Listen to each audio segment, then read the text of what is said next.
welcome to another video. Today it is the cutting guide for the Annette handbag size. This cutting guide will work for the commuter tote as well. You will just need to cut the commuter tote pieces instead of the handbag size pieces. I'm going to go through a list of the pattern pieces that you should have. I'm also going to go through a list of the supplies that you will need, and I will let you know which ones are essential and which ones are just nice to have. Okay, I'm going to talk you through all of the pattern pieces that you should have cut out and of what fabric you should have them cut out, and we'll go through the entire list. Before we do that, I have made some changes to this bag. I have put in a recessed zipper because I much prefer the sewing experience. I have made 5 of them with the exposed zip around the top, and it is tricky, and the recessed zipper much simpler. So before we go through the pattern pieces that you should have cut out when you've finished doing all of your interfacing, foam, Decoville fabric, faux leather, lining fabric, etc, I'm going to show you how I changed the lining of this pattern to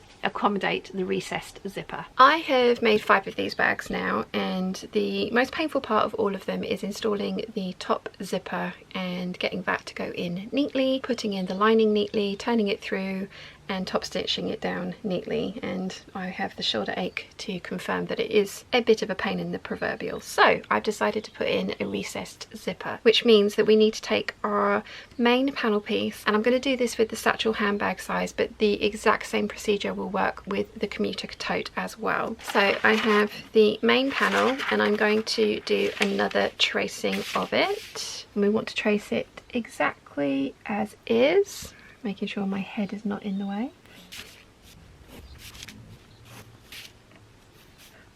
So I've traced my main panel piece. I'm going to put that to the side. One thing to bear in mind is where your zipper pocket will be sitting. So the pattern would have you sew your zipper panel in 2.5 inches down. That could interfere with the recessed zipper that I want to put in, so we need to bear that in mind. But that's a construction problem, not a drafting problem, but it is something worth mentioning. So this pattern has 1/2 inch seam allowances, so I'm just going to draw that 1/2 inch seam allowance in there. And I want my zipper to be recessed from there, I'm going to say 3/4 inch, because I don't want it all the way inside. I would like, you know, I like it fairly close to the top so that the top edges come together, but I don't want it too close to this, because again it will give us the same problem of lots of bulk in an area that's a bit difficult to sew. I have drawn a line 1.25 inches down from this top line here. So this is our seam allowance, and this line is 3/4 inch down from the seam allowance, so 1.25 inches from the top line in total. So this is going to be a style line, as it were, in the pattern piece, which means that we need to add seam allowance to either side of it, because we're going to cut the pattern piece apart here and sew it back together. So we need to add seam allowance to the top and the bottom. This is the largest piece, so I'm going to add seam allowance of 1/2 inch above that style line, and I'll label these. So this is, I'm going to do it upside down for you. So this is the style line, and this is the seam allowance. So when we cut this apart, we're going to cut along that seam allowance there for our bottom panel piece. We're going to take a spare piece of paper, place it over the top, and we're going to just trace out that top piece of our pattern. So this is the style line here. I'm going to trace that. Then I'm going to trace the top edges of the pattern piece. Okay. And so this is the style line. We need to add seam allowance below the style line, and this pattern has a seam allowance of 1/2 inch, so I'm going to add that in. Just join up those. So when we cut these pieces apart, when we sew them together, it will be exactly the same size as our starting panel, because we've added seam allowance to the top of this one and to the bottom of this one, so that it will go back together nicely. So I'm going to get these cut out and I'll show you what it looks like.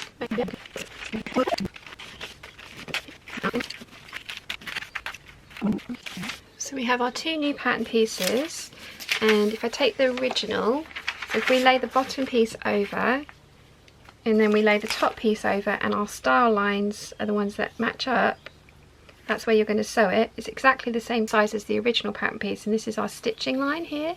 So you've got seam allowance at the top, seam allowance at the bottom. Okay, so now that we have prepared our lining piece for our zipper placket to go in, we now need to draft the zipper placket. This already has our seam allowance included. We need our zipper placket piece to be 8 5/8 inch long. And again, I don't want this to be a bag that kind of has a big gape at the top. I want this to be quite small, so I'm actually going to make my finished measurement for this zipper placket 3/4 of an inch. So I'm drawing a line 3/4 of an inch from the first one, so it's 3/4 of an inch wide. That's going to be our finished measurement, so we need to add seam allowance to either side. So seam allowance to the top and then seam allowance to the bottom. The seam allowance is already on the side pieces because this already includes the seam allowance and we've taken our measurement from there. So I'm going to draw a straight line this side and straight line this side, and I'm using 1/2 inch seam allowance because that's the standard for the pattern. I've done that out of shot, I'm sorry. So we're ending up with a piece that is 1 7/8 of an inch wide and I've got 8.5 here, that's fine, 8.5 inches long.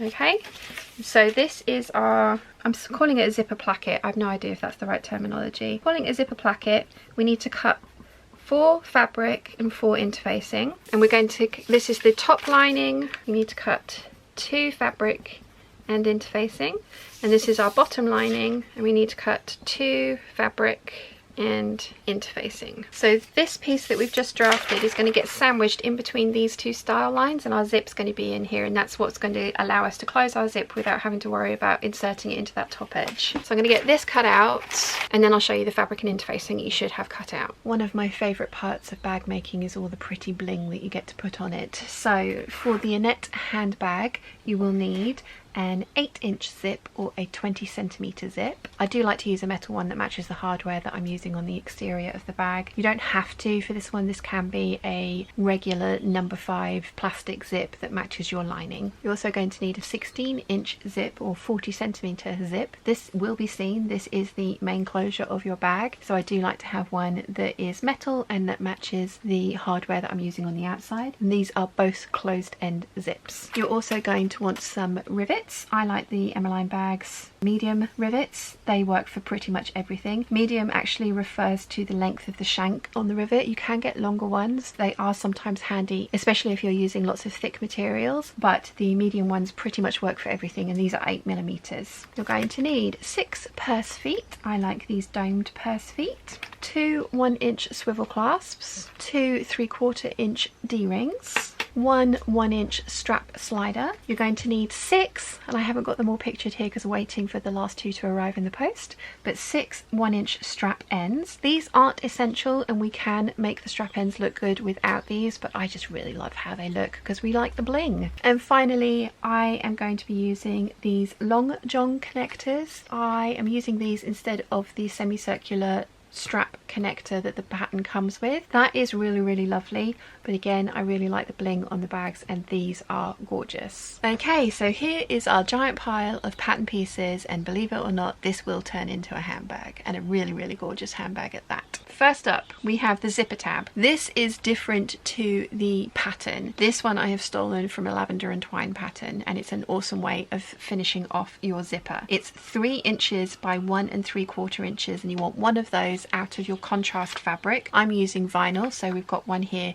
in the brown Mora faux leather. Next we have the strap connector, and again this is slightly different to the pattern. It's 1.5 inches wide by 6 inches long, not the 5 inches that the pattern would recommend. That just gives you a little bit more leeway putting in the strap connectors. They are tight at 5 inches, so that extra inch is just going to make it that little bit easier. So one piece of your contrasting fabric, so the tan Mora leather, 1.5 inches wide by 6 inches long, and you want one of those. Next, in your contrasting fabric, so for me the Mora leather, you are going to be cutting your handles. These are 18 inches long and 4 inches wide. So for your shoulder strap, out of your contrast fabric, so again for me the tan Mora leather, you're going to have one piece that is 42 inches long and 4 inches wide, again one of those. We've got the bottom panel, and we're going to have one of your contrasting fabric, so again for me Mora leather, going to have one interfacing and one lining piece.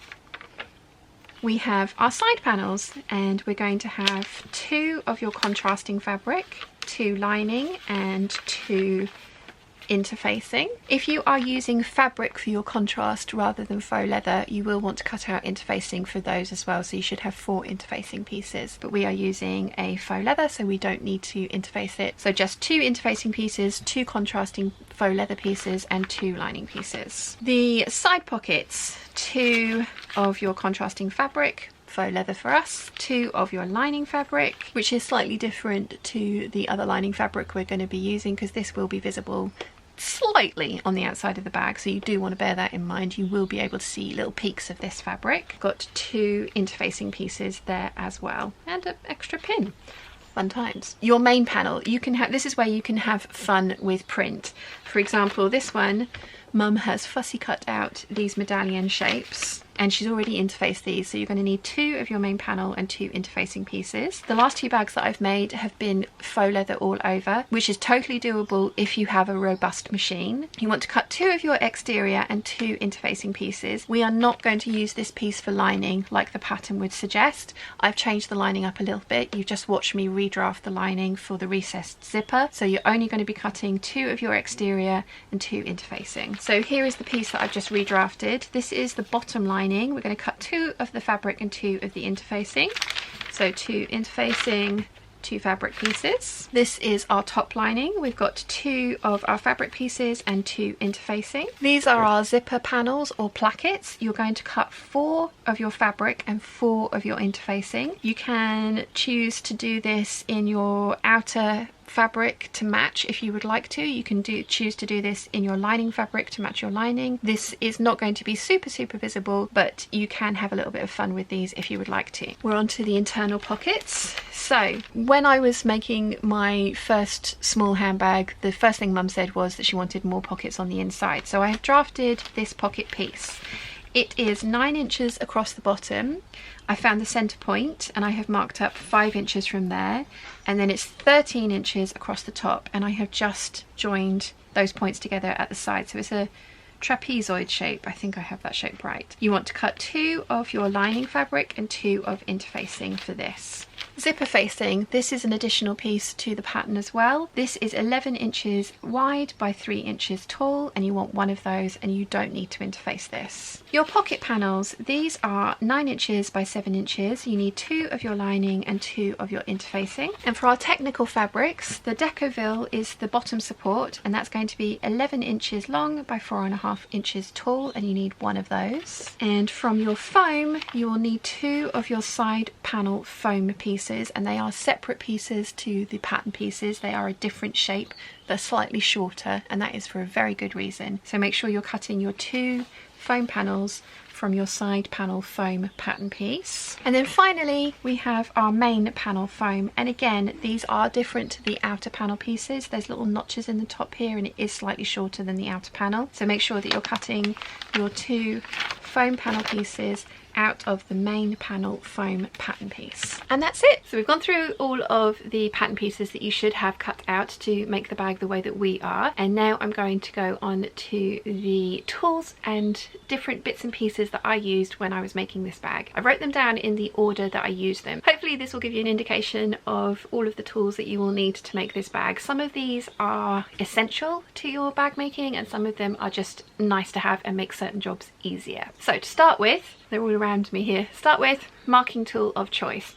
I like the friction pens because they do come away with heat. You do need to be careful about these, especially if you're marking the right side of your fabric in a place that will be seen, because they can sometimes leave a white residue behind them. These pens also come back when they're cold, so that's something to bear in mind, but I personally like the friction pens. I have marked a lot of my pattern pieces with my fine line Sharpie, and that was because those pieces, or those marks, were never going to get seen by the outside world when the bag was finished. So your marking tool of choice. Next up, you will need a ruler. This is a 2" by 18" flexible plastic ruler that I got from Amazon, and I will list everything in the description down below. Another nice one to have is a 6" by 12" quilting ruler. You don't need that, you can totally do everything with this one, but a variety of rulers, if you have them in your stash, will come in handy. Next up, we've got an edge stitch foot. Now I'm actually using my number 5 foot for my Benina, which is actually a blind hem foot, but the important thing is it's got this little blade down the center of the foot, which you can put into the groove of a seam that you've sewn or up against an edge of something. Move your needle and it will give you regular top stitching, which is really, really important when you're making bags. Nice straight top stitching lines. I find that this is awesome and invaluable. As I say, this is actually a blind hem foot, and it's I can cheat my machine to make it work for me as an edge stitch foot. There is an actual edge stitch foot that comes for Benina, which is the 10D. Mum has one of those and she used it when she was making her bag. Your machine, whichever one you're using, should have something similar, but an edge stitch foot is a really, really useful thing to have in your arsenal when you're making bags for perfect top stitching. Wonder tape. This is essential, especially if you're using faux leather. You need this. And this was a full roll when I started my bag, and I have used about 1/3 of it. It really is a godsend, especially for pinning, or well, for not having to pin in around the internal zip, and for making the straps and handles for your bag, because you can stick this to your faux leather, stick the faux leather down to it. It's double-sided tape basically. Amazing stuff. You really do need this. It is a godsend, and it works for sewing projects as well, not just bag making. Your regular sewing foot, for me it's the 1D, which allows, the D means that it allows for the dual feed to come down at the back, so basically an inbuilt walking foot. Walking feet are such a godsend when you are making bags. They really, really help to make sure that the fabric, all the layers of fabric, go through the machine evenly. I am very lucky, as I say, my machine has a dual feed feature. So the 1D foot for me, again, I'm using a Benina. Your regular sewing foot is definitely a must for this project. If you happen to have a walking foot, use it, because it will make life so much easier for you. The purple Fang. Now, this is kind of a gimmicky product. You don't technically need this. I find it invaluable for other projects as well, dressmaking and so on and so forth. You can thread elastic through it to thread elastic through things. This is a 1/4 inch gauge on the bottom here. Use it for sticking down the double-sided tape. Use it as a point turner, and there are many other applications for this as well. So the purple Fang is very, very useful, but not essential. Scissors. You'll need your little scissors for cutting threads, for notching edges, clipping into curves, etc, etc, and then you will need your actual shears for cutting out the fabric ahead of time for you cutting out your pattern pieces. These are both Kai scissors. The little ones are the Kai 5135 L19 and the large ones are the Kai 7250, and again I will list these down below. Pins! Lots of pins. There are some curvy bits in this pattern, and you want to be able to put lots and lots of pins into those curvy bits for your lining. Definitely you need these, 100%. A hand sewing needle. You are going to be in a couple of places not back stitching when you are top stitching in certain areas, and you're going to be leaving long thread tails that you will thread onto your hand stitching needle, bring through to the other side and tie off in a knot, so that you don't end up with any unsightly back stitching on the outside of your bag. So a hand sewing needle, and a fairly robust one as well, especially if you're using faux leather. A sleeve pressing ham. This is not essential, but it is really, really helpful when you are pressing open the seams in your lining piece or your bag outer if you're not using leather. Again, it's possible to do it without this thing, but this thing does make that process a lot easier, and in my opinion more enjoyable because of it. So a sleeve pressing ham. Wonder clips. If you're sewing with faux leather, these are essential. You must have these. You cannot pin through faux leather, because any holes that you make are there forever. You need these. They come in so useful for many different applications, but if you do enjoy making bags and you like making bags out of faux leather, essential. Pinking shears. You will use pinking shears in a couple of different places. Sometimes I like to pink the edges of my lining pieces just so that they don't fray, although they are interfaced, so that isn't so much of a concern. But the way I really like to use pinking shears is to notch a curved edge. It's a nice way of finishing off the edge, not making it too bulky, and putting in all the little notches that you need to turn the curve over so it will press nice and flatly. So pinking shears, these are Kai. Again, I love Kai shears. These are the N535017D, and again I will list these in the description down below. And all, you need this if you are into bag making. you really need this. Again, this is very useful for many different projects in sewing, but for bag making, especially installing hardware, this makes life very much easier, so you do need an awl. Fray check. If you are making a bag out of faux leather, not quite so necessary, but if you are making a bag out of fabric and you are punching holes in it for your rivets or hardware to be placed in, you want some of this fray check so that the fabric doesn't run and tear from those holes that you've made. Highly recommend this for many applications. I use it on buttonholes all the time. Definitely something everyone should have in their sewing kit. Fray check. Screwdrivers, Phillips head screwdrivers to be precise, and a couple of sizes. You need not the smallest one ever, but this is actually the third smallest one that I own, and then one that's slightly larger than this. This is for a particular part of the hardware with teeny tiny screws, and this is for some of the other hardware with slightly larger screws. So you will need screwdrivers. Duct tape. Trust me, I use this to cover the back of hardware so that the screws that we've just screwed in with our screwdrivers don't rub on the interior lining fabric and create weak points and holes. Duct tape is your friend. I've got boring black ones, but you can get very pretty ones, and the inside of your bag could have galaxy tape on it. I don't know where my galaxy tape has gone, but there is a possibility. The last sewing foot that you will use is the zipper foot. This is the 4D for this Benina machine that I have. This one again is essential because we are going to be installing 2 zips into this bag, and you will need to use your zipper foot for both of them. Last but not least, this is definitely a luxury item. You don't need this. There are other ways of setting rivets. They do come with tools and you can do it by hand, but if you like bag making, you might want to think about getting yourself a rivet press.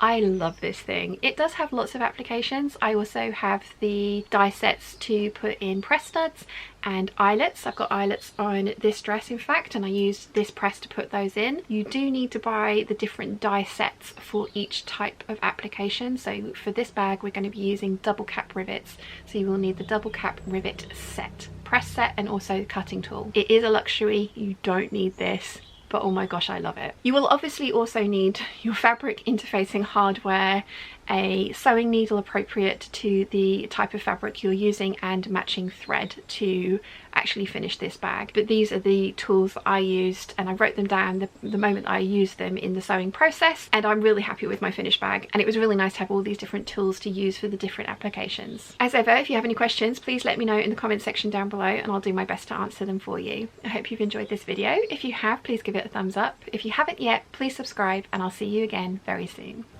Bye!